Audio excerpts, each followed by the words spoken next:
A man sits in a 6x9 cell on decade. He knows that a single test, a swab, a comparison of molecules invisible to the naked eye, can prove he did not kill anyone. He has begged them to run it.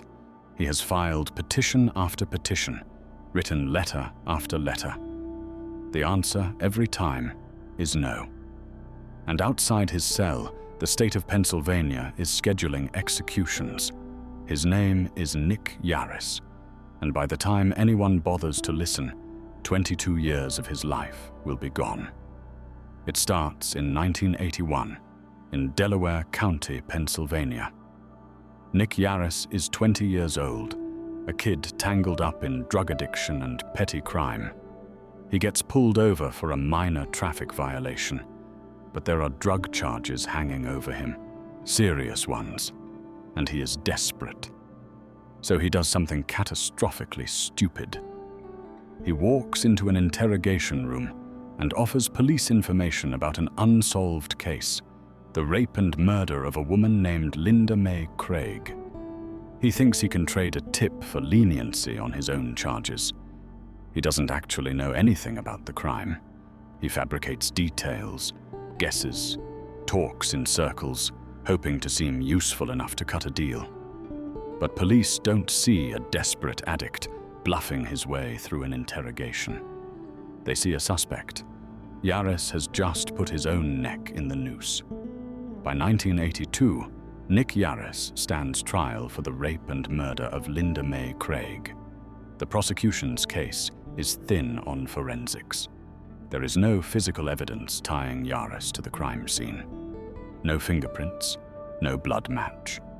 What they do have is testimony from a jailhouse informant who claims Yarris confessed to him behind bars, and they have Yarris's own statements to police, the ones he made up, twisted now into a narrative of guilt. The jury convicts. The judge sentences him to death. Yarris arrives on death row, proclaiming his innocence. Nobody cares. Death row is full of men who say they didn't do it. But then something changes in the world outside those walls.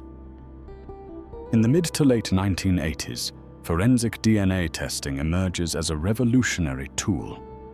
For the first time in history, biological evidence can identify or exclude a suspect with near absolute certainty.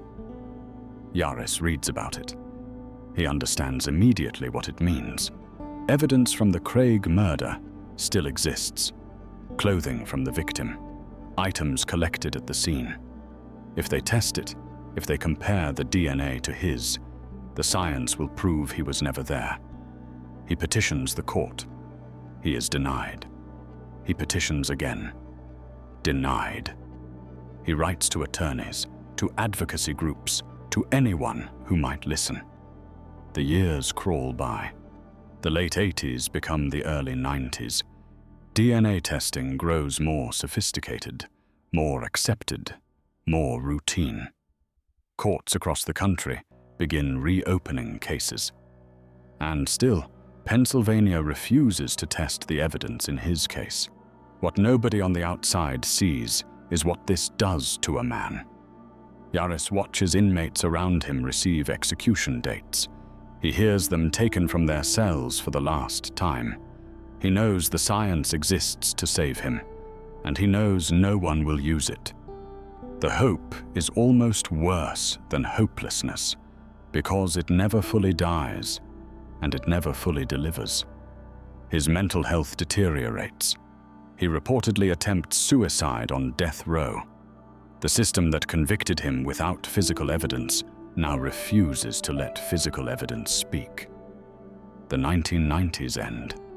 A new century begins. Yarris has been on death row for nearly 2 decades.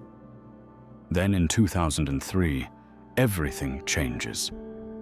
After years of legal battles, DNA testing is finally performed on clothing recovered from the victim. The results come back. The DNA does not match Nick Yarris. It excludes him completely. The profile belongs to an unknown male, someone whose identity has never been determined, someone who has never been found in any criminal database. The evidence doesn't just suggest Yarris might be innocent. It proves he was not the source of the biological material found on the victim. The case against him, built on a jailhouse snitch and a desperate man's fabricated statements, collapses entirely. On January 16, 2004, Nick Yarris walks out of prison a free man. He has spent 22 years on death row. He is one of the longest-serving death row exonerees in United States history. He lost his 20s, his 30s, and most of his 40s inside a cell for a crime the evidence says he did not commit. The real perpetrator of Linda Mae Craig's murder has never been identified. No one has ever been held accountable for the decades